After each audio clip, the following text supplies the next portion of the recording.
Hello, everyone. Welcome to today's webinar with Fairygodboss and Negotiable. We are going to give everyone a few minutes to start logging on. It's just a minute after noon. We'll let everyone get settled. In the meantime, for those of you joining us, if you could just type in your chat to make sure that you can hear me, okay? That would be so appreciative. And then while I wait for someone to tell me that they can hear me, oh, perfect, thank you. I am going to share a resource from our friends at Negotiable for you all to click on and download before we get started. So, hi everyone, I'm Mary, I'm with Fairygodboss. Again, thank you all for joining us today. For those of you who don't know, Fairygodboss is the largest career community for women, and we provide a variety of free resources, including professional development opportunities like today's webinar with our friends at Negotiable. And as part of this webinar, we are really excited to let all of the participants who are on know that they are automatically entered into a raffle to win 40% off of a 6-month subscription at Negotiable. So we will pull a winner. Actually, I misread that. Its webinars are entered into a drawing for a free annual pass for an all-access subscription to Negotiable. And all of our participants who are joining us regardless get the discount. And we're so thankful for Daniel and Kim for providing that to all of you. So stay logged on, ask questions, and we will announce the winner of our raffle for the free subscription to Negotiable at the end. You'll also see your Q&A function that you can use. So if you have questions throughout the webinar, feel free to pop them in and we will get to them at the end. And also, of course, feel free to use the chat as well. We'll also be recording this webinar and sending it out to all of you to revisit. It'll also live on the Fairygodboss past events page, so you can access it at any time. And we're also really excited that our friends at Negotiable have started a group on Fairygodboss's platform called Job Negotiations Forum. So I will share the link to the group in the chat, but you can also search it on the Fairygodboss website. And we'll be including the link to join the group as well after the webinar. So if you have additional questions for Daniel or Kim, they will be available to answer it. So I believe that is all of our housekeeping items. So without further ado, I am gonna hand it over to our guest at Negotiable. Hi there. Thank you so much, Mary, for that kind introduction. We're really excited to be here today with the fantastic Fairygodboss community. My name is Daniel Ames. And I'm Kim Karetsky. And we're excited to talk with you about job negotiations. I guess a few words about us as we get started. I'm a social psychologist by training. I'm a professor at Columbia Business School where I lead our curriculum on managerial negotiations. And I'm the founder and creator of Negotiable. And I'm Kim Karetsky. I was a student of Daniel's many, many moons ago at Columbia Business School. And since then have spent many years in financial services and leadership development. And about 2 years ago started KHK Leadership and Learning, which is a consulting business. I work with organizations and individuals on leadership challenges and have loved partnering with Daniel on Negotiable. It comes in very handy when coaching anyone, women especially though, on job negotiations.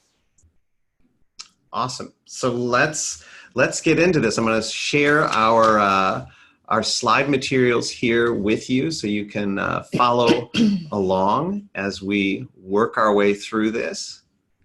And I hope you can see our slides on your screen. All right. So we want to just get started and set the framework that we're going to be talking about job negotiations, not just as isolated conversations, but really they're part of broader career conversations, really owning your career, managing your career, and it's a process, right? These unfold over time, not and across multiple conversations. It is not by any means a one and done. we put a lot of thought into the conversation, but we also should put some thought into relationships and the relationships that we build with people along the way. And the relationships that we form then imply and create the conversation. So for the most part, what matters is how these conversations evolve over time. If you don't get exactly what you want in any one given conversation, really use that as a stepping stone, or think of it as laying the groundwork for the future.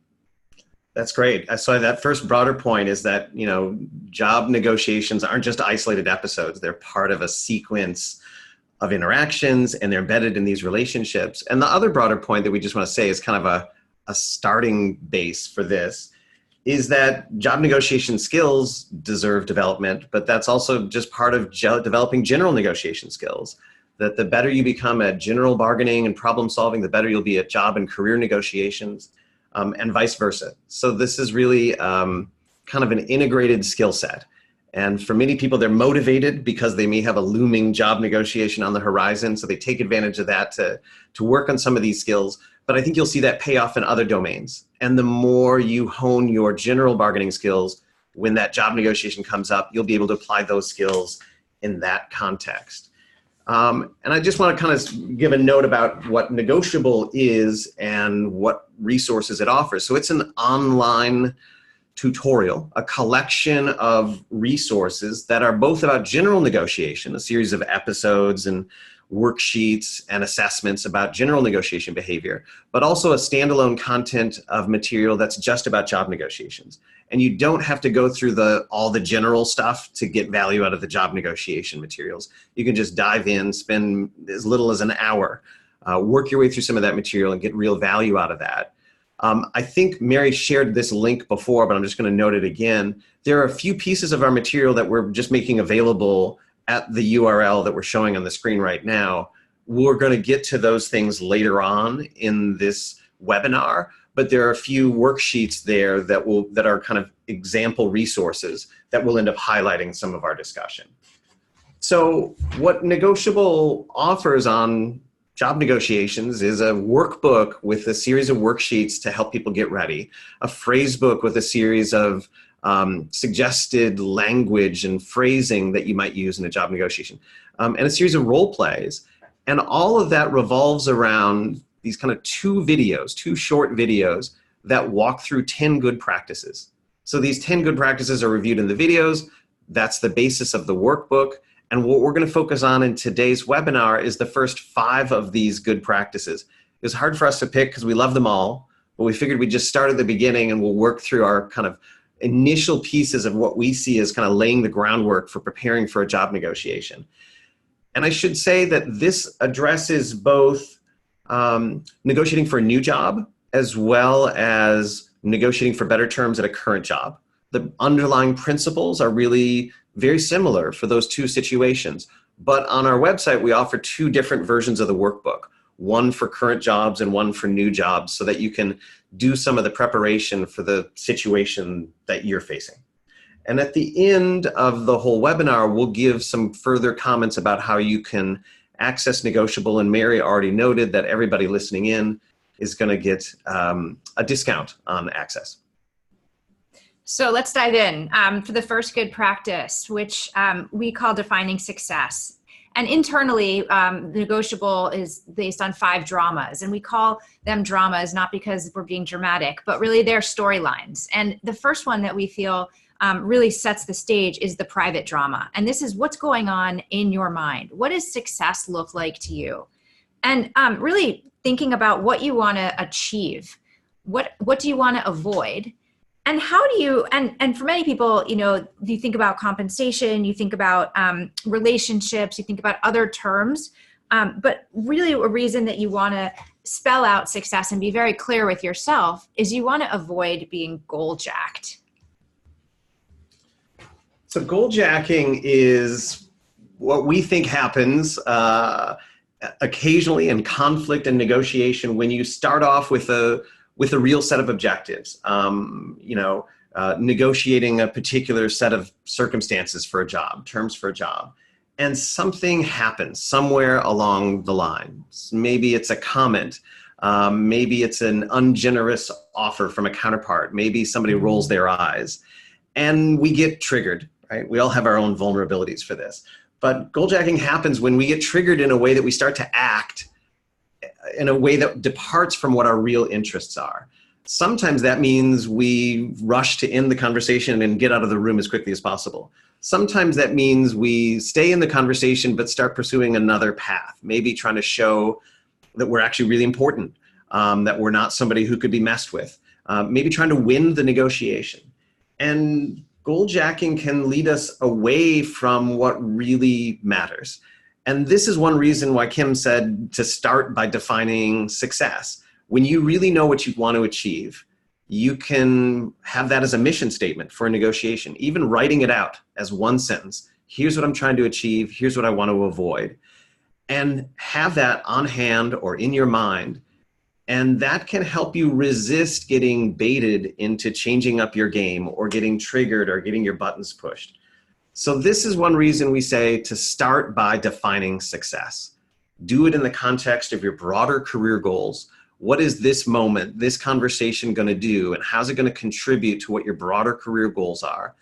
And the more you have a sense of that, the better you'll be able to resist getting goaljacked and acting in a way that resists or departs from whatever your real broader career goals are. Our second good practice has to do with the private drama and understanding how you're sort of drilling down into what your definition of success is and what are some of your preferences and priorities on particular issues. And then what kind of outcomes would you like to achieve? So when people hear the word job negotiation, often immediately you think salary negotiation. But these aren't the same thing, and there's a lot more to a job negotiation than the salary. Compensation is obviously one important part of it. And you think about compensation as a salary, but also maybe a bonus or profit sharing or other financial perks that come with the job. But also you could think about things like benefits, vacation, paid leave, what's the scope of the role? What's the title? Who's your supervisor or boss? Start date, timing, the flexibility. Will you be able to work from home? Are there things that, that are attractive that you may be willing to take a little bit less compensation because of the flexibility? What is the promotion or the growth, the development? How great are the mentors? Things that are aside from the compensation or, very important pieces of this. So we want you to think very broadly about all of the dimensions of what success or what the negotiation would be most beneficial, the outcome of the negotiation that would be most beneficial for you. And Fairygodboss is a wonderful resource for you, right? Individual companies have very specific information about their communities, and it's just so using your own home resource here is definitely we would support that and think it's a great resource. Yeah, I don't think you get like a gold star for adding the most issues onto the table as possible, and that's not the advice we're giving, is to just sort of pack out the agenda with things that are trivial or meaningless, but to really think what matters to me, like what could be valuable for me. And it may be easier things for an employer to give, but it flows from that broader definition of success. So what other things, what other components of compensation, what other features of the job really matter to me and where I want to go and how I want to grow? And then Fairygodboss, I think, is a terrific resource, as Kim said, for figuring out, well, what's an option at different organizations? What are other people finding, or what do they feel is off the table at certain organizations? So part of this is kind of coming from inside of you, what really matters to you, and part of it is looking to resources like Fairygodboss to say what's possible as a feature that could be put on the table. So let's say you've done this now and you've broadened your view from just salary or compensation to a few other issues that could be on the table. And now you've got a mix of issues that you could work through in this conversation. I think it's really important to not just have those all in your mind as kind of equal components of a package, but to really think which of these matters most to me and which ones are less important. I'm going to assume most of our negotiations, most of our meaningful negotiations, our job negotiations don't end with us getting every single thing that we hope for. So the question is, what do you want to hold the line on? What do you want to fight hardest for? What would you be willing to give up if you had to give ground somewhere? Not that your first move should be giving ground, but if you had to give ground somewhere, what would you give up? And what would you ask for in return if you were going to make a concession? So that's kind of a precursor to one of the other good practices that's in the second half of the 10 good practices. We're not going to go into great detail on it today, but we call this smart trades, because what we're often looking for in a negotiation is a place where I might be able to make a concession that means something to my counterpart, but it's a relatively easy concession for me to make. And then ask for them to give me value on something that really matters to me. So this is the first half of that, figuring it out internally. Which issues matter to you, and which ones matter most, and which ones maybe matter not quite as much. Great. So shifting a little bit to our third good practice, we're focusing now on the person you're talking to, your counterpart, right? We call this the partner drama, and it's really understanding who your audience is, who your counterpart, but it's not always a conflict, right? Who's the person you're talking to across the table. And many negotiations, we're so consumed with our own situation and what we want and the priorities that Daniel just talked about, we don't necessarily think about the situation from anyone else's point of view. So our suggestion is, in advance of, you've already kind of thought about your own, what does success look like for you? What do you think? Step into your counterpart's shoes for a minute, right? What is their definition of success? What problems are they trying to solve? What constraints are they facing? What are some of the issues, what might they think about some of the issues that you're going to be facing or that you've identified as important to you? And so do what you can in advance so that you understand, coming to the table, what their reactions may be. So do that internally. But you then also get ready to make this a part of your conversation, because at some point, you're going to have conversations and you're going to need to learn more, get more information. And you want to, the negotiable phrase book has some wonderful actual language for you to use. So, understanding what a counterpart's priorities might be are words such as, what are your biggest priorities right now and looking ahead, right? In the next few years, how do you see me and my role contributing to our work or the organization or your goals? This negotiable phrase book is a wealth of information that has, you don't have to put it in your own words, but really covers tons of topics that would be easy to say, I would like this, or I'm not comfortable with that. I feel like I deserve more. But in understanding all of that, understanding where your counterpart is coming from. I'll just kind of echo that, kind of having this stance of almost kind of curiosity about a counterpart. Mm-hmm. One thing that we know that ample research in psychology teaches us is it's harder to perspective take when we feel really stressed or frustrated. And so some of us might go into a job negotiation feeling stressed out or feeling even frustrated. And that can make it hard to kind of take an interest in our counterpart's point of view. But part of this is just that almost imaginative process of like, I'm clearly have my own agenda, but let me set it aside for a second and just think about this from their point of view. What does this look like and feel like to them? And then, like Kim said, beyond just that sort of internal imagination, get ready to ask some of these questions as the conversation begins, or even as a precursor before it starts to feel like we're in the midst of a job negotiation. Maybe there's a provisional initial conversation where you draw out this information about what your counterpart's priorities are, and then you're well equipped to launch into the actual negotiation. Yeah, absolutely doing research in advance. I think preparation is a theme underlying all that we're talking about. The more prepared you are within your own head and knowing what your counterpart or the situation may, what comparables are, and, just the preparation that goes into this, I think will put you all in a good stance as you start these conversations. Going back to the conversation, right? You want to, again, all of this is relationships. And building relationships and setting the right tone. So you're more likely to succeed when you understand where your counterpart's coming from, but also when you have the right kind of relationship from the start. So some people, negotiation gets such a bad reputation because people assume it's a battle or a contest, or everyone, needs to show that they're stronger. When in fact, it's really about coming to the consensus, right? How can we solve this problem together? How can we find a collaborative solution?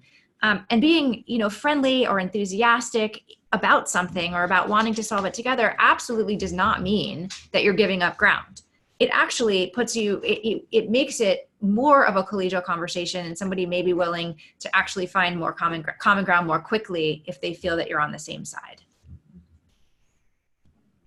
So part of this is, encouraging you to think in advance about what relationship do you want to establish. I think there's a strong case to be made for establishing some base level of trust and collaboration. That can unlock the flow of information between two sides in a negotiation. But it's up to you to think, in advance, what impression do I want to make? What relationship do I want to have with this counterpart? And so you might end up sketching out one or more dimensions like collegiality and competence. And we're not suggesting that this is the goal for every negotiation or every job negotiation, but I think for many people, these are dimensions of what they want to convey, the impression they want to make in a job negotiation. And then think, well, what behaviors are going to kind of fall short from that? And what behaviors will actually get me to the thing that I'm aspiring to? How can I open and begin the conversation? How can I ask questions or respond to questions in a way that will set me up to have the relationship that I'm aiming for? And part of this is, I think you can think through some of this and sketch out ideas related to this, but I think part of this really has to come to life in practice.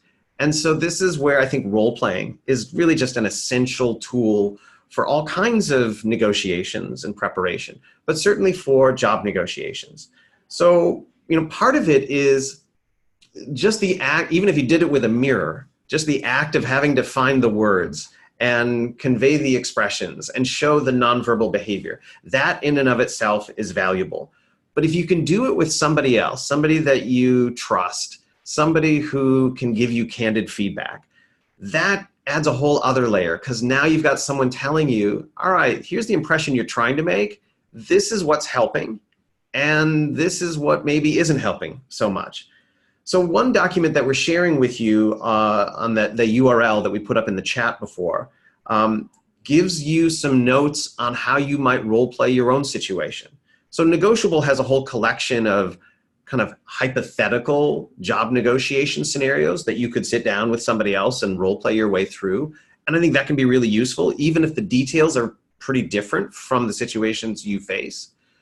But I think there's real value in a job negotiation of actually role-playing your real situation. And the document we're sharing with you today gives you some suggestions on how you might do that. Find somebody that you trust, brief them on what the situation is, work your way through one or more versions of that conversation, and then get their reactions on what's working well, what impression you're making, and how well that fits with the impression that you're trying to make in the relationship that you're trying to establish.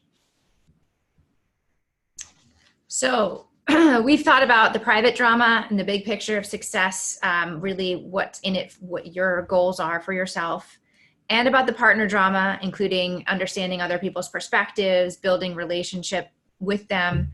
A final good practice for today is looking to the market. And whether it's looking for a new job or asking for more responsibility or a raise or something more in a current job, you should have a clear sense of where the market is at. And this, again, goes back into preparation and doing your research ahead of time.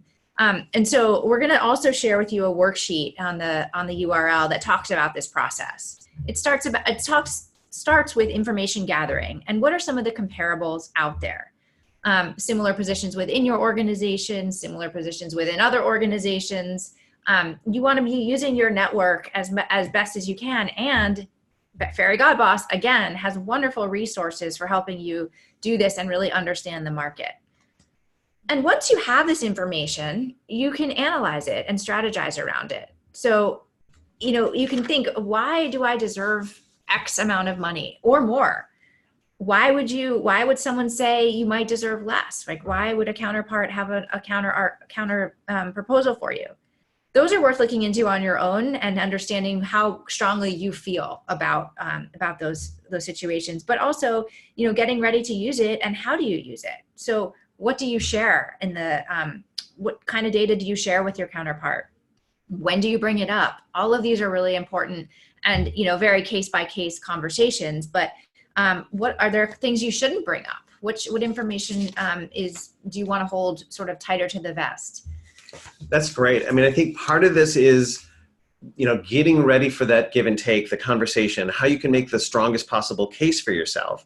And in a job negotiation, that's often going to involve invoking some sense of where the market is at, what other people are making, what other positions offer. But it's not just putting those numbers out there. It's like Kim said, being able to say, here's why that's relevant to me. Here's why I deserve that much, or here's why I deserve even more than that. So part of it is getting ready for the conversation. And part of it is that sort of internal orientation. Even aside from the conversation, if I know where the market's at, I really have a sense of, am I being paid about right? Am I being paid less than the market? And then you can kind of pick some points, some sort of limits for yourself to get oriented.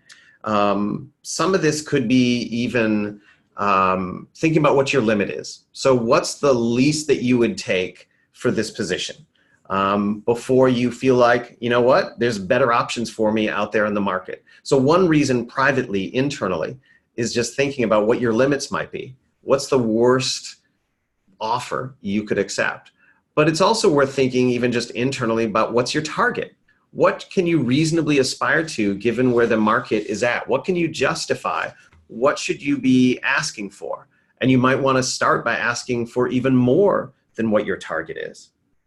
And often these are just hard conversations to have. And I think one of the phrases in the phrase book on the Negotiable site that we mentioned earlier, it puts it out there, I think, in a very nice way. Something like, obviously make it your own, but my research on similar positions suggests a salary range is typically between X and Y. Based on what I think I can contribute and my value, I was hoping to be at the top end of that range.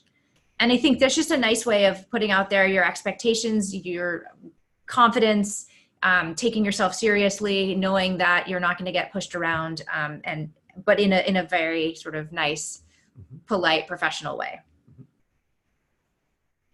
So we've worked our way through this set of good practices, these kind of first 5 good practices, starting with the kind of inside. The first 2 are really about taking stock of yourself, defining success, thinking about your big picture goals for the negotiation, what you really want to achieve in the context of your career goals. Secondly, thinking about more specifically your preferences and priorities on particular issues. What issues should be in the mix, on the table, up for discussion? It might be compensation, but it might also be other things like opportunities for mentorship, contours of your role or responsibility, other benefits or features of the job, and thinking about which ones of those are you going to fight hardest for. Which ones would you like, but maybe you'd be willing to give up if you had to. Then we switch to thinking about the other side of the table, and generally talking about understanding your counterpart. What's their perspective, their definition of success, their priorities? And then starting the conversation in a way that sets the right tone and relationship with them. We ended by talking about orienting yourself to the market, gathering a sense of what other people are making in similar positions and similar roles in this organization or other organizations, and being able to kind of get grounded, get oriented to where the market is at, both for yourself, for your own kind of internal orientation, and also for the conversation you're going to have with your counterpart. So to us, these are all really critical steps, but they're part of the process. That's not the entire process. Negotiable goes on from there with the videos and the workbook to drill into and kind of expand on those things into other good practices, like, so how should you open? And should you get the other side to go first, or do you want to be the first one to put a number on the table? How do you respond to their offers? How do you make trades of different kinds of issues or packages on the table? A couple context points about how you manage the process, including whether you're going to do this over the phone, by message, in person, how long it's going to take. Leveraging other players, including trying to think of who your allies are and who else could provide information. And then lastly, preparing what we call an information strategy. Getting ready for what questions you're going to ask, what questions they're going to ask you, and how you can basically tell a good story to justify your proposal. So we hope this has been useful. We have time for some questions. If you want to chat in your questions, we're happy to try to answer some of them. This was so great, Daniel and Kim. Thank you so much. While folks are typing in your questions, you can use the chat function or feel free to use the Q&A function at the bottom of your screen. You also have the option to ask your question anonymously as well. So while folks are getting their questions together, I would like to announce the winner of our raffle for the year subscription to Negotiable, exclusive to only people who logged on today. And then, of course, everyone else will be receiving a discount code. But our lucky winner is Fairygodboss username Francis CAF. So congratulations. And we will connect with you via email to get you set up with your subscription. So congrats. Negotiable is such a useful tool, so I hope you all will check it out and take advantage of the generous discount they're offering us as well. So we have one question in the chat, and it is, can we ask for more paid time off if it goes beyond the company's policy during the negotiations of a job offer? So it's a great question. I hope you can still hear us. Yes. Okay, great. Okay. So thanks for asking the question. Can we ask for more paid time off if it goes against or beyond a company's policy? I guess I'll give a kind of generic answer to that, which is to be sensitive to what your counterpart's constraints might be. So this is kind of that idea of stepping in your counterpart's shoes, taking their perspective. They may face certain constraints of being able to do things. And they may also be wary of setting precedents because they might think, well, if I give you more paid time off, then am I going to have to do that for the next person? Or do I have to extend that same offer to other current employees? So that's one of the reasons we say kind of start by defining success and thinking about your own stance on the issues. Maybe you need to find a creative way to help to get them to accommodate what really matters to you in a way that doesn't put them in a position of having to violate policy or set a precedent that's going to be hard for them to defend. So it's sort of, thinking about what real goal you're trying to satisfy and then being creative about maybe what it's called or how it gets labeled and framed so that you're not asking somebody to violate a policy or to set a precedent that's they may not have control over themselves. I think it's really, just to add to that, if you are willing and open in like the first or the negotiating before you start at the company, explaining why, what's the real reason you feel you need the extra time off, and maybe there's a way to accommodate those needs without giving you something that without breaking company policy. That's great advice, and we have a terrific follow-up question to that I too am anxious to know the answer. So when dealing with a new job offer, do you usually deal with the HR recruiting or your direct manager, trying to figure out which counterpart to think about? And that's such a great question, particularly as you're negotiating a brand new offer. Awesome question. And, I think it varies a bunch by organization. Some organizations really want all of that back and forth about terms to be channeled through HR. But I think it starts with the manager. Yeah. I would say that my experience, not to cut you off, experience is that the decision of numbers and stuff is happening with the manager and being translated through HR and recruiting. So you have to, both of them are your counterparts because you have to have a very strong relationship with both as you're going through the process. But I think that the buck stops probably with the direct manager. That being said, the direct manager can't go and have extreme, can't break company policies in any way. So HR is going to keep that person in check as well. Yes. Great. I've talked to plenty of people getting ready for job negotiations where it sometimes ends up feeling to them like the manager is almost like their ally. Yes. And like the two of them are trying to coordinate to find a good solution to bring them on board that HR can kind of get on board with. Yes.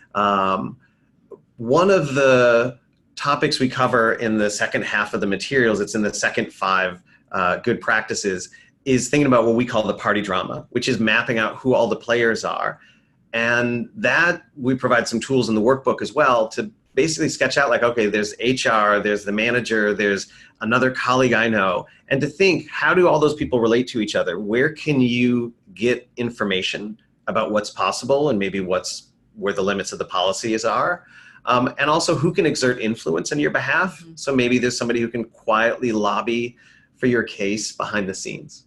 I think also just consistency with the information you're providing to all people you talk to at an organization, HR, recruiting, direct manager. If you're inconsistent, they will figure that out very quickly. Yeah, that's great advice. This is a great question. So what is the biggest mistake someone can make during negotiations?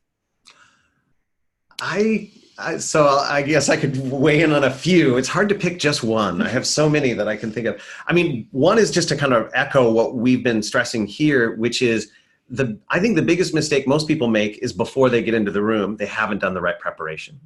That they haven't really fleshed out internally what matters to them. They haven't consulted the market and figured out where the market's at. They haven't gotten ready for the conversation. They haven't figured out where their allies are. And so for me, taking a step back and thinking about job negotiations in general, I think the biggest general mistake people make is they don't spend enough time preparing. And I don't think it takes 40 hours or 100 hours, but I think it's worth an hour or 2 hours of thinking things through and getting ready for this high stakes conversation. Yeah, I would agree. I think it's preparation, but I also think your sort of attitude going into it is that this is a opportunity to build a relationship with the person. And if you think about getting to understand that person, where they're coming from, what their experiences are, why they have the reactions they may have, you have the best possibility of an outcome that you are happy with. Yeah. How would y'all recommend, if you've done all the research, you're prepared, you've done the role playing, you feel really good going into it, but the person you're negotiating with, what if their reaction is totally something that you didn't expect? How would you recommend handling something that comes out of left field? So it's a great question. And I know the premise of the question is that it's something unexpected, but I would also just again reiterate, like, imagine as a broader range of scenarios as possible and have people that you trust as peers or as mentors help you get ready for that, to imagine that, to minimize the chances of the unexpected. But okay, so accepting the premise that something unexpected happens. One thing that I feel like people sometimes don't take advantage of as much as they can is being really proactive about the process. To set up a process for you to be clear in your decision making and compelling in your influence and making your case. And so if something truly unexpected happens, my first instinct would be to say, okay, I'm going to try to I'm thrown off my game plan. What I'm going to try to do right now is gather as much information as I can. And I might be also having to cope with the fact that I'm frustrated and confused, but I'm going to try to ask questions, learn as much as I can, and then look for a chance to let me be at my best as a decision maker and negotiator. And that might mean asking for time and saying, this conversation has taken some turns that I didn't honestly expect. I really want, this matters to me. And I think it matters to you too. So I want to take some time to wrap my head around this and figure out what the right next step is for us in this conversation. So can we continue this discussion tomorrow or in a week? So I guess the short version of my answer to your great question that you asked, Mary, is thinking about the process as a way to cope with that. Yeah, I would completely agree. That's fantastic and really helpful, because I think sometimes if you're in a negotiation, you think you have to solve it right then and there. But I think sometimes giving yourself the space to step back and say, could we continue this at a future date is so valuable. Okay, so we have another question. How do you handle new job salary negotiations when titles and salary ranges vary by industry or location, especially when companies always want candidates to answer that question first? I've done the research, but I always feel like I'm lowballed. I'm lowballed myself because I don't know what I don't know. So it sounds like this might be somebody who's potentially changing industry and or location. So I think part of this is getting to, again, kind of doing that research of figuring out, okay, so where are you going to be, whatever the cost of living is for that place, what are the norms, what are the local norms for that kind of organization, that kind of role, and that kind of place.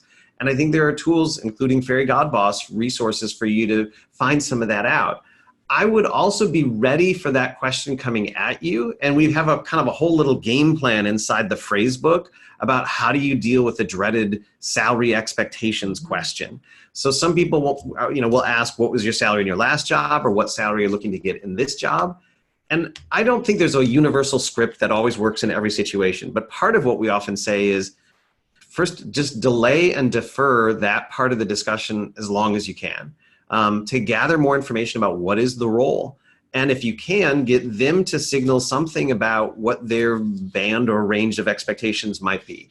So I would be ready for that question, and my first move might be to turn it back on them. And first of all, like, play for time and say, let's spend some more time kind of talking about this. Yeah, so just some words that are in the phrase book, like, I'd love to talk more about compensation or the role or the title after I feel like I really understand the position or your priorities. Can we talk about more about your short and long-term goals and the kind of person that you want for this position? So you really kind of take it, asking open-ended questions, getting them to talk, I think then can help you decide what's important to you and where you're going to fight for. Fantastic. So this is another great question. So how do you ask for a bigger salary increase if your manager already comes to you and tells you what they've decided to give you? So my first move is probably to ask questions and gather information. So I might have, so it might be part of a kind of a formal process where something is said and they come back with a number or an increase for you, and it's less than what you'd hoped for or less than you feel like you deserve. So I would probably want to gather information from the manager and say, well, can you help me understand what shapes that decision making? And more generally, have a conversation about, can you help me understand how you see my contributions and how you see my role? And some of that might be looking backwards, because sometimes our raises are based on whatever we've done in the past year. And they may just see your contributions differently than you do. And you may at least be aware of that gap. If you see a gap, you may want to say, well, listen, there's all these other things I've contributed that you've missed, that you didn't see. And so I want to make sure, you may not automatically have captured all the things I contributed. Some of that then is also just looking forward and saying, all right, well, how do you see my contributions going forward? What are you trying to achieve in the future? And let's talk about what role I can play and how I can contribute to that. I think it varies from one organization to the next how formal those processes are. If it's already to the point where the numbers baked in and everybody everywhere has already had the meeting and all the numbers are locked down, your ability to kind of pry that number loose and negotiate it, like, that ship may have sailed. And so this again gets to the point about the process. If I'm thinking about my terms and want to improve them, I want to be really aware of my organization's kind of processes and cycles, and start having conversations in advance of any kind of budget or salary increase process. Because by the time that number comes out, it might be too late for me to do much about it. But again, going back to the first thing that Kim said as this webinar started, these conversations are part of a stream of ongoing episodes. And to think ahead to, okay, what's the next step in this conversation? How do I set, if it's too late to change this number now, how do I set myself up so 6 months from now or 12 months from now, I can be in the right place? Yeah, and at large firms, when you have performance management processes and you have self-reviews and, talking to, goals and aspirations, when it's appropriate in the year that you're hoping for a raise or a promotion, you can plant the seed early in the year so that when the cycle comes around and you're formally asking for it, it's not going to come as a surprise to whoever your manager, whoever you're asking for. Absolutely. We have time for one more question. If anyone wants to chime in, and then I see we also got a chat asking for the resources again. So I'm just going to drop this in the chat for everyone right now. All right, everyone should be able to access this now. Oh, this is an interesting question. I'm interested to hear y'all's thoughts. Is there truth to the fact that women don't negotiate as much as or as well as men? That's a big question. And I can tell you, as somebody who's involved in the academic kind of scholarly literature on this, there's some debate within that literature on this, and it's very much an active question. It's a lot of attention focused on these questions. And there's a couple questions in there. One is do women negotiate as well as men, and do they negotiate as much as? So let me break them apart and say a word or two about them, and welcome Kim to jump in on this too. I've never seen any evidence that women somehow can't negotiate as well as men. And I think the academic literature backs that up, that there's not systematic, widespread, abundant, reliable evidence that there's a real meaningful difference in how well women can negotiate compared to men. So I think women are just as capable of negotiating, of being great negotiators as men. Do women negotiate as much as men? I think I'm more persuaded that the preponderance of evidence suggests women don't initiate negotiations as much as men. I think there was a recent article in the New York Times that cited a recent study that didn't find that difference. That's one study in what is a multi-decade long body of evidence where the main finding has been that women don't initiate as much as men. And I've seen that in my own research that I've done, that men tend to be more likely to speak up and ask for their needs to be met in a formal negotiation or in just sort of informal office conversations about who's got to do what. Because women find it more anxiety provoking, right? I think that's exactly right. That I don't think women are less capable, but women face headwinds. They face prejudices that men don't. So in other words, prejudice is real. And I think women feel that, and that can affect them. But here's one thing that we've seen in the research that we've done as well. Women tend to be less comfortable about negotiation, more anxious about negotiation at low levels of training. But once there's some amount of negotiation training, the gap between men and women closes. So for men, it's like they don't need any training to feel confident and comfortable as a negotiator. They may be, their confidence may exceed their capabilities, but they are rarely in doubt, right? Whereas for women, when they haven't had much training, they feel uncomfortable. But for women who've been through some form of negotiation training, whether that's reading a book, doing some workshops, using materials like Negotiable, or taking a course like I teach at Columbia, that training does a great job of closing that gap with confidence. And isn't it also true that women end up more satisfied with the relationships after the negotiation than men do? Yeah, when they score themselves on their own kind of satisfaction with the relationship, women tend to report after their negotiations that they're happier with the relational outcomes. So women are doing something right. It might be very Yes. anxiety provoking and they may not like it, but they're building relationships through it. So yep. Keep on Very interesting stuff. So I think we have time for one more, and we did get one in, excuse me. And it's an interesting question.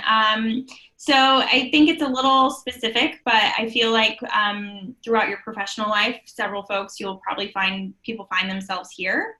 So if your employer has been pursuing a cost-cutting campaign for over 2 years and your team has gone from 5 to 2 people and the workload expected of both of you is greater than there were 5 people, how do you go about negotiating for additional compensation? And I like this question too because I think it really takes into account how you need to think about the business cycle and what's going on externally with your business before asking for a raise as well.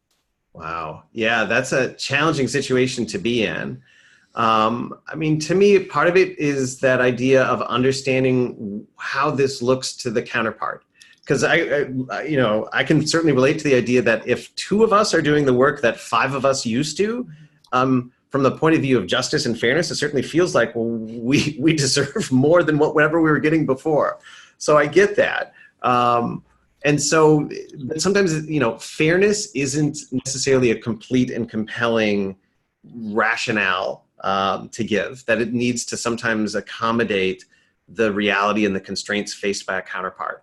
So I would first try to understand, what does this look like from the other side of the table, whoever controls the scarce resources. If it's in a cost-cutting mode and a kind of serious business challenge, I want to understand what that landscape looks like right now and what it looks like in the future. And there may be other accommodations that they're able to make.